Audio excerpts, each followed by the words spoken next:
Peter Puck, who is close to us here. So moderating the session is Peter Puck's dad, Brian McFarlane. May I welcome Ralph Mellanby.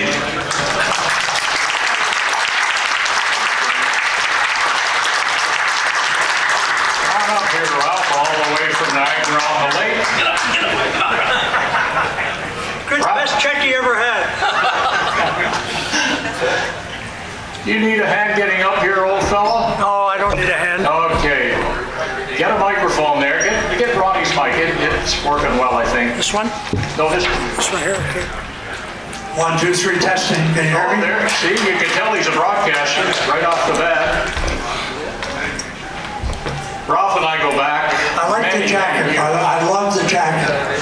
Since I invented them, I love the jacket.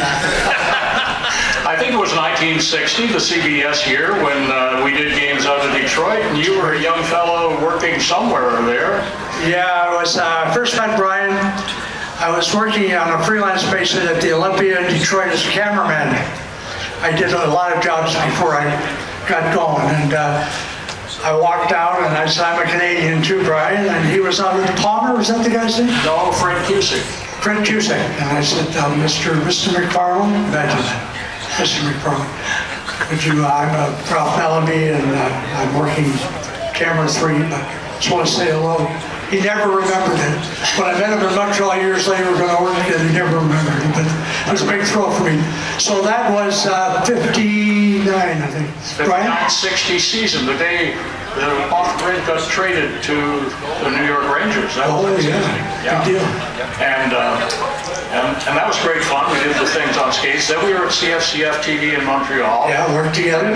Brian was the head of sports, and I was directing, and did a lot of shows together. Yeah. I went to Toronto and got with Hockey Night in Canada, and Ted Huff wanted me to be his right-hand man for a while, but that was a non-broadcast role. I said, why don't you get this guy Mellanby in Montreal? He'd be a good fit. That's right. Thank you. Worked out well. Am I bothering you people up there? So let's turn it over to you, because they want to hear from you and these innovations, your career, which has been fabulous. Where do you want to start? Anywhere you want to start. Start at the beginning. I thought it'd be interesting. This has been a big thrill for me, walking into the gardens again. I first came here in 1942, and I was 8 years old. And my Uncle Norman, who ran American Tent Awning, plug, he's long gone, took me to the gardens. I'd never been, a big thrill for me. It was the Roy Rogers Dale Evans Circus. And I remember sitting in the seats, he says, Ralph, just try to imagine this surface covered with ice. The next time I was in the gardens, I directed years and years and years and years later, I directed the first CTV Wednesday night Hockey Night in Canada. It was my next trip in, and I got in early in the gardens, and I decided to walk around, and I got lost up at the top floor, and I was looking down at the gondola. Can you believe it? I was looking for the gondola. I looked down at it. It took me about an hour to find my way back, but I finally got back and directed. And the next time I was there, I directed the Shaballo Muhammad Ali fight. I never directed a fight in my life. I've been around boxing in Chicago and Detroit, and working as a cameraman or floor manager, but that was a big thrill. And I'll tell you a story that Johnny Esau won't like, but the two announcers were Howard Cosell and Johnny Esau, and Howard was doing the play-by-play of the fight. It was an ABC CTV co-production, and I never forgot it, because I was so nervous, never having directed. Fights are easy to direct, believe me. So we finished up, but I had to listen to the commentary, which was carried by CTV and ABC. And Howard would say, well, that's the end of the first round. Johnny, what do you think? And Johnny said, I think Shaballo won that first round. Johnny said, absolutely incorrect. And it went on like that for the whole fight. Howard criticized. So afterwards, I went out to the mobile. It's one of my great memories. I went out to the mobile, and we have to wrap up and thank the crew and do everything. And here comes Johnny Esau. And you know Johnny. He said, well, Ralph, how did it go? How did it go? I said, the pictures are great. But anyways, that was a big story. And then I went back to the Royal York to meet my friend Dick Irvin, who was covering the fight for news for CFCF. And I was going to have a beer, and Dick was going to have a coffee, of course. And in comes Muhammad Ali with his entourage. He'd just come from the hospital. This is about 12:30 a.m. So I got up, jumped up, and walked over, and I said, I want to shake your hand, champ. And he said, don't. I hit that sucker so many times, my hand's broken. That's it. What about the Miracle on Ice? You were there in Lake Placid? Yeah, I was lucky enough to direct all the hockey ABC did, starting in '76 in Innsbruck, Austria. And I did it for the next 20, 30 years. And I did all the ABC hockey, because they couldn't find anybody else.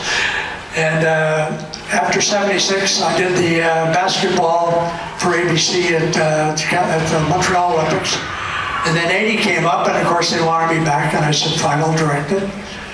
And I had a very inexperienced producer next to me who did football, but that was another story. And it was Brian Conacher. They hired on my recommendation as the color man. And I'll think of who was the play-by-play man. He was very famous, the Boston Bruins. No, Boston Red Sox announcer. I'll think of it in a minute. And then I just did them all. And then '80 came up, and it was a great story going in '80 because we went in, I always went in too early because I was nervous about working with this big, greatest American network. So I went in a couple of weeks early, got my leave of absence from Hockey Night in Canada, which I was allowed to do. And I walked in, I went into Lake Placid, and I went to the broadcast center, and the great Roone Arledge, who was the genius of television, greeted me, and he said, Ralph, you're in early, you're the only director that's here. I said, yeah. He said, well, how would you like to do our helicopter shots?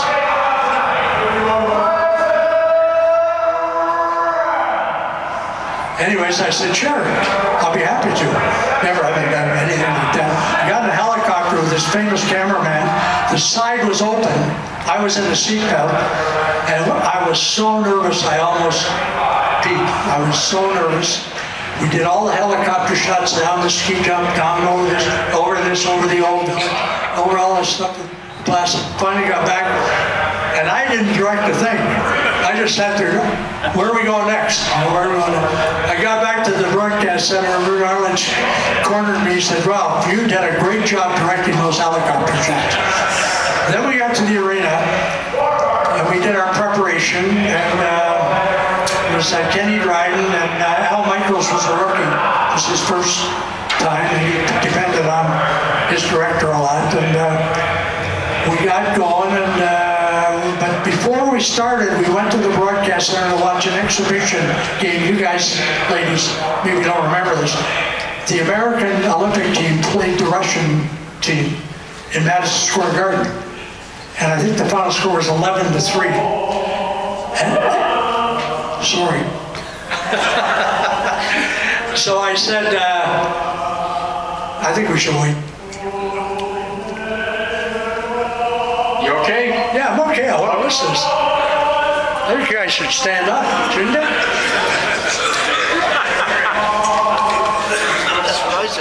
Nobody go down on one knee.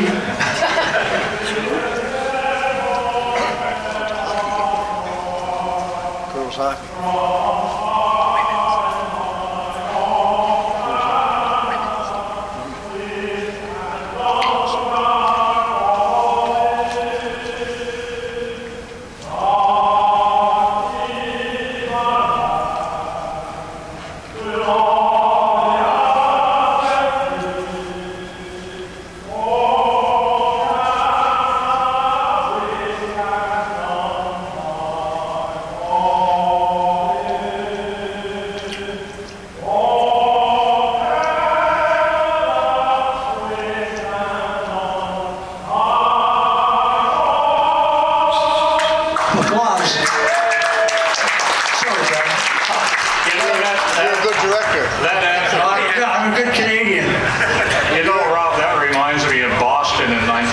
They had to play the Canadian national anthem before the game of the week. And the organist came around, he said, "McFarlane, I don't know the Canadian anthem. Could you sing a little bit of it and I'll get it?" I said, "I couldn't sing that on key to save my life." So he got somebody else to do that. I was at the courtesy of CTV. My head office was in Atlanta, Georgia, running the World Olympics. I went to see the Blue Jays win their first World Series. And I'll never forget it when the Canadian flag came out with the honor guard upside down. And my late wife was there. She said, "The flag's upside down." I said, "Don't tell anybody." But anyways, yeah, but getting back to the original story about the Lake Placid, when after the Americans lost the exhibition game, Ru Arledge and the bosses all walked up and said, "Don't worry, Ralph, there's no hockey story here for the U.S." I thought, geez, I'm not going to have to work very hard. This is nice. And Ronnie Harrison and I did our job, and they tied the first game in the last few minutes. Won the next game, and then they beat the Russians. We were the hottest thing on the planet. It really was a great thrill for me. And the reason it was a great thrill is because I never thought I was going to televise a great event till the end.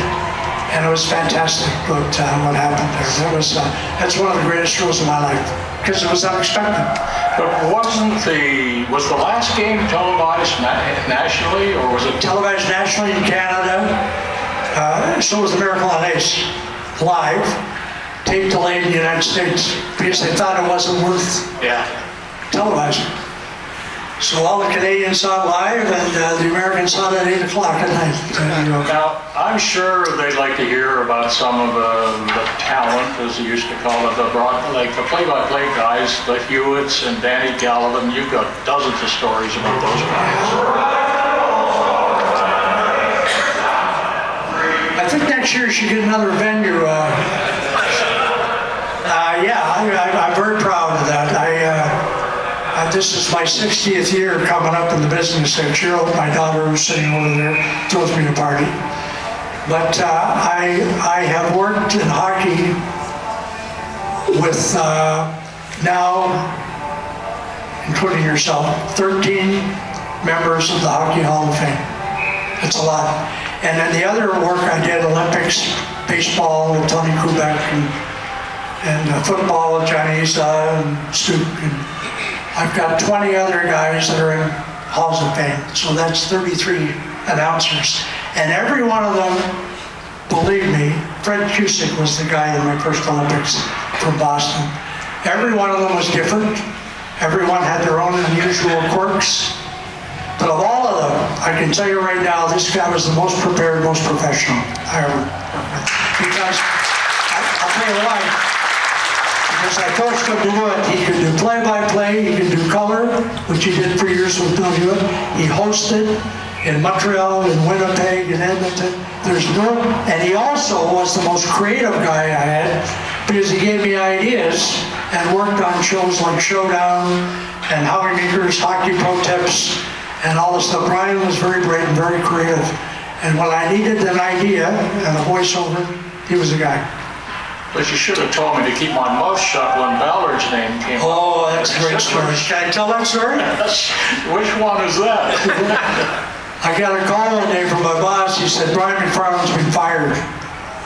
And Brian had been there 12 years or something. I said, "What do you mean he's been fired?" He says, "Harold says he's fired." That doesn't mean he's fired. Why is he fired? Because he took Sittler's case on television live, and you were producing it, and he backed Sittler and not Harold. Well, that's no reason to fire him. I agree with him. I said, "Well, you better do something about it." So I went to see Harold, as I was allowed to do, because Harold kind of liked me, didn't have good taste anyways, and walked in and I said, "What's this about McFarlane being fired?" And he's got, and I said, "Well," he said, Oh. Come on up here, Ralph. He said, "No." Justin, can you hear me? Okay. He said, "Mellanby," he said, "there's no use arguing this. He's gone. He's never allowed in Maple Leaf Gardens again." I said, "Even if he buys a ticket? Never again. He's barred." So I had to figure out what to do. So I called my friend Dick Meadows, who I did our overtime show. And Dick, I knew, was very close to Harold. And I said, "You got to plead Harold. I said, I can use Brian all over the country, but I can't have him barred from the Gardens. And I got to find that opening game was coming up. And Dick went to see Harold, pleaded his case, so he's got a son in college, he's got this, he's got that. So Harold says, okay, but he can't work up in the gondola. He's not allowed in the gondola. So I don't know, Brian, if you remember this, so I had to figure out a way to reintroduce Brian to the show, but not have him in the gondola. So I decided to put him outside the building for a sub-opening and tape it. So we went outside the building. I helped him go around, didn't need much help, to say this is what Hockey Night in Canada's going to be doing this year. This is where, and I'll be working in Winnipeg and Edmonton and Montreal and all this stuff. So the people still knew he was part of Hockey Night in Canada. He was one of our trademarks. And two guys are standing there, and the weather's great, and Brian's doing his thing, and we got the camera outside, and it's about 3 o'clock in the afternoon. And I heard the two guys talking. And one guy said, what's McFarlane doing outside? He said, well, he's not allowed ever to come in the Gardens anymore. Haven't you read about that? The guy said, he's going to freeze his ass off by Christmas. I remember that. Do you remember that? Oh, yes. And then Brian went on, I'm always happy to talk about Brian, but he went on to do hosting and special events and special projects like Showdown and stuff. And never went back in the gondola again, did you? Once somebody got sick and I was allowed back for one night. Well, I hope it was I Harold. want to ask you, your son was quite a hockey player with Don Mills Flyers at that time, and some of the guys used to go see him play. I had my own son playing, so I didn't know. But one of our eminent broadcasters said at one time, can you imagine if that little son of a bitch ever makes the NHL? Must have been Scotty Bowman. And what a career he had. Yeah, well, we were very lucky. Don Cherry used to come down, and he still does it. He goes to minor hockey. He does it with Tim as a big scout for the NHL. And Don used to come to, I'd say, 2 out of every 3 midget games, minor midget games, to watch Scott.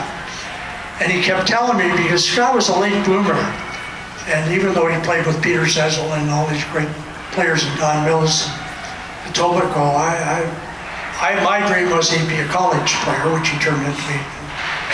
And one day we came over, and draft hadn't happened yet. It was 2 years away, and Don came to visit. His daughter used to do our dogs. Remember Laura? Cindy used to come and I had 2 dogs, and so Don's out in the garden, and we're having a few beers as usual, and he said, you know, Scott's going to make it, Ralph. He's going to be, I said, he's not going to make it. I don't even, let him just be a good college player. He's going to make it.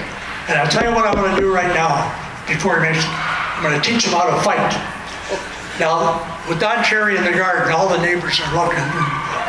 Here's Don with the dogs barking, teaching Scott how to fight. And he did. He told him how to pull in the Bob proverb, what to do, and serve Scott well. But when he got drafted, it was because when the draft came on, we never televised the draft on Hockey Night in Canada. Nobody ever televised the draft live. And I went to a couple of people that had a CBC Sports and my boss, and I said, we got to do this year's draft. We've never done it. And got Dick Irvin and Dave Hodge in the booth, and I had Don Whitman on the floor. I said, get our sponsors. We only had 3 sponsors, Ford, Molson, and Pirelli. Get them a sponsor. It'll be a great rated show. And he said, this doesn't have anything to do with Scott being drafted, does it? I said, it's everything to do with him being drafted. And Laura was there, and it was a great thrill. And he was first pick of the Philadelphia Flyers, and the rest is history. But all through his career, and he still says the same thing. We have a grandson who's now a pretty good hockey player. He said, the one that your dad did and Mom did, they never criticized me. And he said, I remember my dad, he was talking one day, and I was at the event, and he said, my dad used to go up in the corner all by himself. So he didn't want to hear the rest of the parents. And we just supported him. And then he was being interviewed once. I told him, he says, according to my dad, I never played a bad hockey. Never played. Bill was confidence. In those days, every father, especially the elite AAA teams, every father starts with being an NHL guy. And you know who used to come up and stand with me all the time? Peter Zeslow's father. He said, I don't want to be around those other parents. I did the same thing with my son Ralph. In Uxbridge one night, I stood up in the corner where I usually stand. I got a coffee and a bag of chips. I looked down and my son is motioning me down to the bench. Oh, I got to go all the way down. I get down there and I said, what do you want? He said, can I have some of those chips? But anyway, I'll say 2 words and let you respond. Don Cherry. Oh, Don was the greatest accident in history, and don't blame me. It's a great story, and it's in my book. Don and I are still very close. Although I don't like the way he dresses now with the maple leafs and all that. I never did that. He always had a 3-piece suit the 8, 9 years. I did the Grapevine show, invented that with him and directed him there. But how Don happened was really an accident, because every year we did the finals. One year I wanted to concentrate on goalies. I got Chico Resch for the whole finals. The next year I wanted to have a general manager. I got Lou Nandy. And they brought something new to the telecast, something we'd never done. You know, what is the general manager doing and all this stuff. So the next year I wanted to do a coach. And my guys that worked with me, John Shannon, all the guys said, well, why don't you get Jerry? He's so entertaining. He just got fired from Colorado. Maybe he's looking for something. A few extra bucks. So I called him up. And I said, Don, it's Ralph Mellanby. We'd met several times. I mean, he hated me, but that's another story. Because I wouldn't replay fights. That's another thing. What do you want? I said, Don, we got an opening on the finals. It's Long Island, 1980 versus Philadelphia. And we'd like to have done every game and working with Dave Hodge and give your coach's viewpoint.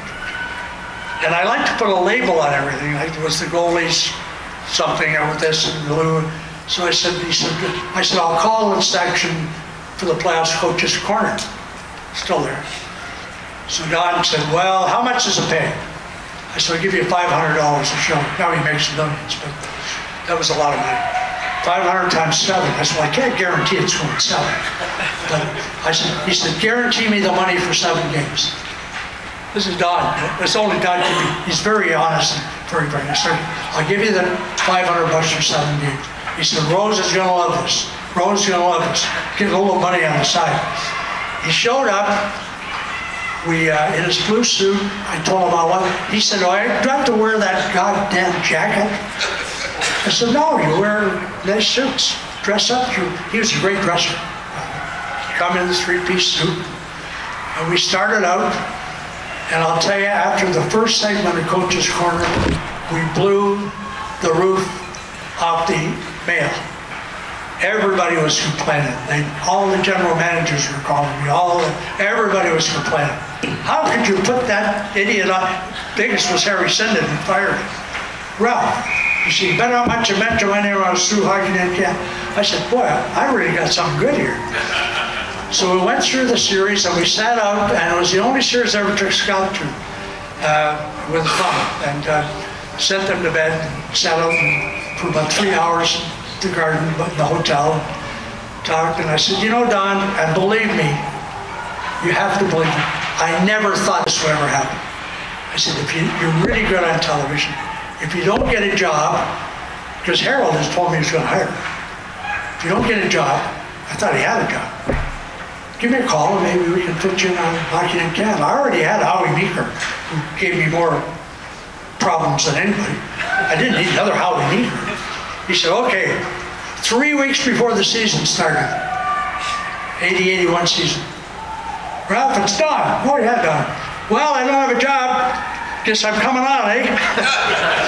How many years? 30, 70. And the great thing for the first couple of years, he got barred. This is why I love Harold Ballard. He got barred even from my Glen Caesars. Everybody barred him from their buildings. And we were doing shows in Edmonton, Winnipeg, Vancouver, blah, blah, blah.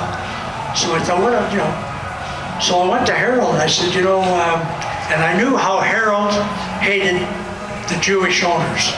And there were a bunch of them, but especially Ed Snyder in Philadelphia. He hated them.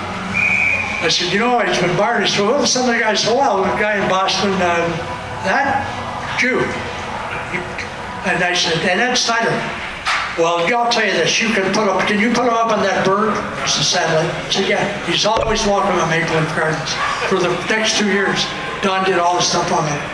Then finally everybody realized it became more popular in their teams. And we got him on live in all the arenas, and he's never looked back. But I love him. The Coach's Corner thing was great because it was a real joy. He'll tell you this himself. Before he went on to the bar, we had a set that was the Grapevine, and I'll never forget it. He said, Ralph, you got to come out. I was producing. I had to hold his hand. Can you believe this? He was so nervous. We'd never done anything like this before. Had to do his opening. And I always remember the special guests we'd have. We'd have figure skating champions and Olympic champions. But he loved boxers. We had Ali, we had Joe Frazier, and we had Marvelous Marvin Hagler. We had those. I didn't need to prop Don. He loved boxing, was his favorite sport. But me, I said, we're going to have this guy who won 3 gold medals. He's a Canadian. I don't know anything about high jumping. What am I going to talk about? I said, I'll give you questions. But and you know what it did for him? It changed his veneer and changed him on Hockey in Canada because he realized he could do what Brian McFarlane could do, what Dick Irvin could do. He could stand up there and be a host. He could interview. He could do all that stuff. And it built his confidence. Now I think it built his confidence too high, but that's another story. How much do you think he makes a year? I hear that with all his, $500, the first year I had him on hockey, he still made the $500 a show. I hear he's close to $2 million with all his ads, but I hear that Sportsnet pays him $1 million a year. Not bad, eh? For Not 5 bad. minutes, 5 minutes a week. And listen, Bob Cole is in, 83 now, still going? And how long is Cherry going to go on? I think he'll go on as long as they want him. I think he's the brand of the show. And Bob Cole is 83. Bob's got a new book out. I saw him on McCowan show the other day. He was on for an hour. Those guys are the brand now. When Dick Irvin retired, when you retired, the brand was being lost. When Dave Hodge got fired, I wasn't the producer then. Dave Hodge got fired. I was doing. Your son got him fired. My son tied the game and they couldn't join it. But all I know is that Don is the brand. Hockey in Canada now has to fight 7 other nights a week of hockey. So it's not Hockey in Canada anymore. They don't have the jackets, they don't have the music, but they got Don Cherry and Ron McLean. And I'm glad McLean's back, so number 1 guy. Yes, sir. I was just good Brian 5. 5 what? Minutes. Dollars? Oh. You get more than I'm getting. Is that it? Where's our producer? Right here? Oh, is that it for Ralph? Another 5. Good, I don't know my daughter's early, but I like this. You got a personal question? Do you like this? I don't hear very well. What's your personal question, Brian? Oh. Personal question. I don't know. This is the first time I've interviewed this guy. I've known him 40 years. Well, I was always behind the glass, behind the truck. But this has been good, huh, fellas? Have you got anything? Any questions for these guys about hockey, Ralph? Yes, sir. Do you have any good stories about fighting with, when you were working for Canadian Network at Olympics, fighting with American networks over the scheduling of games and airtime time slots, because the American networks would pay a lot more money for rights. They paid most of the money. Yeah. Any good stories? ABC and NBC are the only ones I work with. They dictated the times. Yes, they dictated the times to the IOC. When you pay the IOC and they put it in their pocket, they'll do anything you want. I know I was a member. They're the most crooked organization in the world. And the American networks, who paid 2/3 of the television fees around the world, dictated to them and gave them the times. That's why the American Miracle on Ice was at 4 o'clock, because they didn't think it was worth prime time. You know? Well, if there's nothing else, I just want to tell you I'm a proud member of this organization, have been for years, and I think Brian asked me about hockey. I think you're going to see more goals this year. The coaching is changing. It's the coaching. The coaching is changing with these young players who are accustomed to coming into the leagues and being scoring stars are starting to change the game. And you're going to see more scoring. You're going to see more shots because that's the way they play. You can't tell these guys, well, you got to stand up at the blue line and flood the middle of the zone anymore. You can't tell them that. That's why, and every team has 4 or 5 of them now. Every team, because they're low paid. And that's going to change the game. And I like it because I agree with Ron Ellison. We want more speed, we want more scoring, we want more entertainment. Forget the neutral zone, trap, and all that crap. Did you bring Steve Ludzik with you today? I asked Steve to come and he said he heard you were here and he's not coming. Oh, okay. That's fine. All right. No, I asked Steve and he's busy. I serve on a committee for Parkinson's. We're doing all sorts of stuff. And I did bring my friend Martin Grant, who's a good friend, and my daughter, and Brian, my son-in-law. And it's a pleasure to be here. And anything I ever do for this society, just let me know. I know everybody out there appreciates you coming over from Niagara on the Lake, and it's been great having you with us, Ralph. Thank you.